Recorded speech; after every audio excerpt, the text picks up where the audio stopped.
अच्छे लोग दुखी क्यों रहते हैं और पापी पाखंडी लोग हमेशा खुश क्यों रहते हैं और मौज उड़ाते हैं? इसके दो कारण हैं। दोनों ही कारण मैं आपको आज बताऊंगी। एक नगर में बीमार स्त्री रहती थी। उसकी तीन छोटी छोटी बेटियां थी। जवानी में ही उसका पति गुजर गया। अगर आप यह कहानी सुन रहे हैं तो पूरा सुनिए। इस कथा को आधा अधूरा छोड़कर जाने की गलती मत करिएगा, क्योंकि इस पवित्र कथा को आधा अधूरा छोड़ने से आपको पाप भी लग सकता है। इसीलिए इस कथा को पूरा सुने। आप शिव भक्त हैं तो भोलेनाथ का अनादर न करें। तीनों छोटी छोटी बच्चियों को पालने का भार बेचारी उस अबला पर टल गया। तीनों बच्चों को लेकर वह विधवा जाए तो कहाँ जाए, कुछ काम भी नहीं कर सकती थी। ऊपर से समाज की उल्टी सीधी बातें उसे कुछ भी करने न देती थी। बेचारी लाचार उस महिला का कोई भी सहारा न था। वह अपने पति को याद करके उन बच्चियों को जैसे तैसे पाल रही थी। पति के गम में वह बीमार पड़ गई। उसे उन बच्चियों की चिंता थी, किस तरीके से इनका पालन पोषण होगा। उन्हीं बातों को सोच सोच कर एक दिन उसकी तबीयत और ज़्यादा बिगड़ गई और उसका अंतिम समय भी निकट आ गया। धर्मराज का एक दूत उस विधवा स्त्री के प्राण लेने धरती पर आया, लेकिन वहां का नज़ारा देखकर वह दुविधा में पड़ गया। उसने देखा कि महिला जमीन पर पड़ी हुई है और उसके आगे पीछे कोई भी नहीं है। सिर्फ उसकी तीन बेटियां उसके ऊपर सिर रखकर पड़ी हुई है और रोई जा रही है। यह देखकर उसको दया आ गई और वह बच्चियां अपनी माँ को रो रो कर जगा रही थी। फिर दूत ने सोचा कि इनका पिता तो पहले ही मर चुका है। अगर मैं इस स्त्री के प्राण लेकर गया तो ये बच्चियां किसके साथ रहेंगी? कौन इनका पालन पोषण करेगा? यह सोचकर वह देवदूत उस स्त्री के प्राण लिए बिना ही लौट गया। धर्मराज कहते हैं, तुम तो उस स्त्री के प्राण लेने गए थे, फिर खाली हाथ कैसे आए?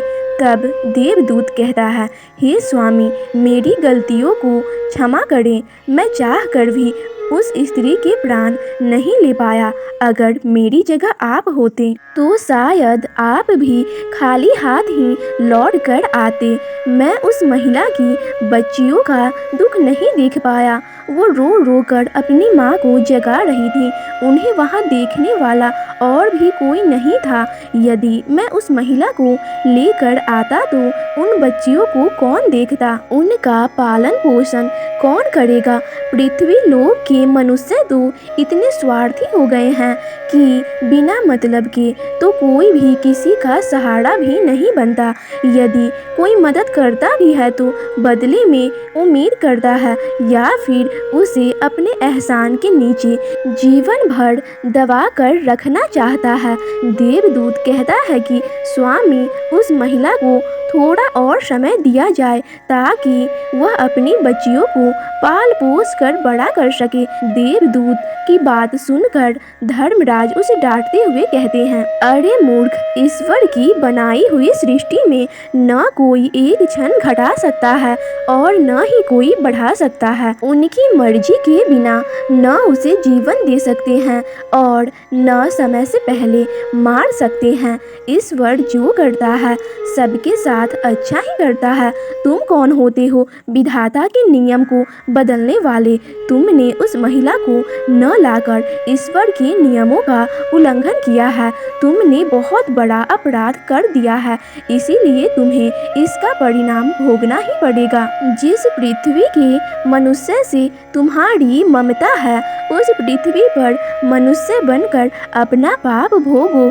देवदूत कहता है कि हे स्वामी, धरती लोक से मेरा उद्धार कब होगा और कैसे होगा? धर्मराज कहते हैं, धरती पर जाकर तुम अपनी मूर्खता पर 3 बार खिलखिलाकर हंस लोगे, उस समय ही तुम्हारा उद्धार हो जाएगा। इतना कहकर धर्मराज ने उस देवदूत को धरती पर धकेल दिया। वह धरती पर मनुष्य शरीर में आ चुका था।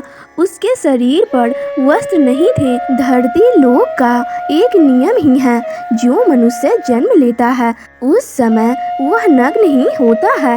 देवदूत ने जन्म तो नहीं लिया और वह निर्वस्त्र ही एक सड़क के किनारे पड़ा ठंड से ठिठुर रहा था। वहां से एक मोची गुजर रहा था। वह मोची अपने बच्चों को ठंड से बचाने के लिए कपड़े लेने जा रहा था। रास्ते में ठंड से ठिठुरते एक नग्न व्यक्ति को देखकर उस मोची को दया आ गई। उसने अपने बच्चों को तो कपड़े नहीं दिए, लेकिन इस देवदूत को कपड़े और कंबल जरूर खरीद दिए और कपड़े लाकर उस देवदूत को दे दिए। देवदूत कहने लगा, भाई, आपने मुझे कपड़े देकर मुझ पर बहुत बड़ा उपकार किया है, लेकिन कपड़े देकर आपने मुझे ठंड से तो बचा लिया है, लेकिन मेरे पास न कोई घर है और न कोई परिवार है और न ही कोई भोजन का साधन है। तब मोची बोला, हे भाई, तुम मेरे घर चलो, मैं तुम्हारा सारा खर्चा उठा लूँगा। और वह मोची देवदूत को लेकर घर पहुँचा। उधर मोची की पत्नी ने देखा, उसका पति तो बच्चों का कपड़े लाने गया था। कपड़े तो कुछ लाया नहीं, उल्टा एक आदमी को घर बुला लाया है। पत्नी अपने पति से झगड़ने लगी और उसे भला बुरा कहने लगी। यह देखकर वह देवदूत बहुत जोर जोर से हंस पड़ा। मोची पूछा, अरे भाई, तुम हंसते क्यों हो? ऐसा क्या देख लिया आपने?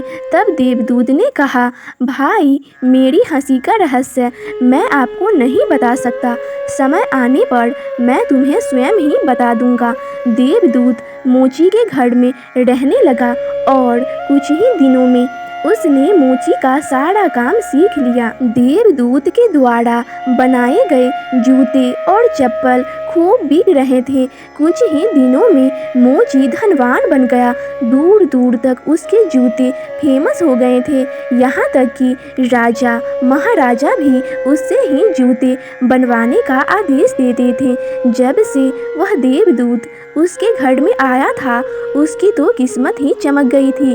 धन की कोई कमी नहीं रही, सब कुछ अच्छा चलने लगा। एक दिन की बात है, राजा का एक सैनिक चमड़ा लेकर उस मोची के पास आया और बोला, देखो, हमारे महाराज इसी चमड़े के बने जूते पहनना चाहते हैं। यह चाम बड़ा कीमती है, तो ठीक से एक जोड़ी जूते तैयार कर दो और यह चाम खराब नहीं होना चाहिए। इस बात का विशेष ध्यान रखना कि इस चमड़े से सिर्फ जूते ही बनने चाहिए, भूल से भी उसकी चप्पल मत बना देना। राजा का सैनिक चमड़ा देकर चला गया। उधर मोची ने भी देवदूत को समझाया कि देखो, राजा वाली बात है, इसमें कोई गलती न करना।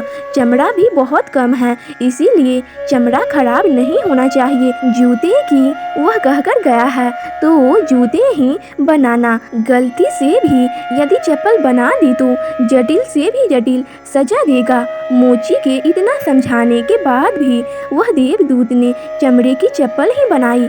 चप्पल देखकर मोची की सांसें फूल गई। वह देवदूत को डांटने लगा, यहाँ तक कि डंडा लेकर उसे मारने के लिए दौड़ा। कहने लगा, अबे मूर्ख, तुझे बार बार समझाया था कि जूते ही बनाना, लेकिन तूने चप्पल बना दी। अब राजा हमें छोड़ेगा नहीं, तू भी मरेगा और साथ में मैं भी मारा जाऊं। वह हमारे परिवार को फांसी पे लगवा देगा। मोची को अत्यंत दुखी देखकर देवदूत एकदम से खिलखिलाकर हंसने लगे। मोची बोला, अबे मूर्ख आदमी, काम बिगाड़ कर अब हंस रहा है। उधर देखो, जूते लेने राजा का सैनिक आ गया और बोला, हे मोची भाई, कल जो मैं चमड़ा देकर गया था उसके जूते मत बनाना, चप्पल बना देना, क्योंकि राजा साहब का देहांत हो गया है और यहाँ की प्रथा है कि मरने वाले व्यक्ति को चमड़े की चप्पल पहनाकर अर्थी पर लिटाया जाता है।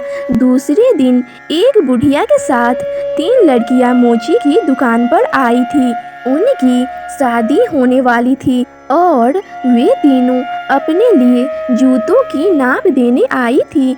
देवदूत ने तीनों लड़कियों को पहचान लिया कि ये 3 वही लड़कियां हैं, वही जिनकी माँ को न ले जाने के कारण आज मैं अपने किए की सजा भोग रहा हूँ और ये लड़कियां काफी बड़ी हो गई है, लगता है अच्छे घर में पली बढ़ी मालूम पड़ रही है। बुढ़िया कहती है, हाँ बेटा, बचपन में इनकी माँ चल बसी, इसीलिए इनको मैंने मेरे पास रख लिया। मेरे पास करोड़ों की दौलत है और दुर्भाग्य से मेरा कोई नहीं है, तो इनको मैंने अपने पास रख लिया। मैंने इनको पढ़ाया लिखाया और अब इनके बहुत अच्छे खानदान में इनका विवाह करने जा रही हूँ। लड़कियों का भाग्य देखकर देवदूत सोचता है, परमात्मा जो करता है अच्छा ही करता है। अगर उस समय इनकी माँ नहीं मरती तो आज ये भूखमरी और दरिद्रता में ही पड़ी रहती। इनकी माँ के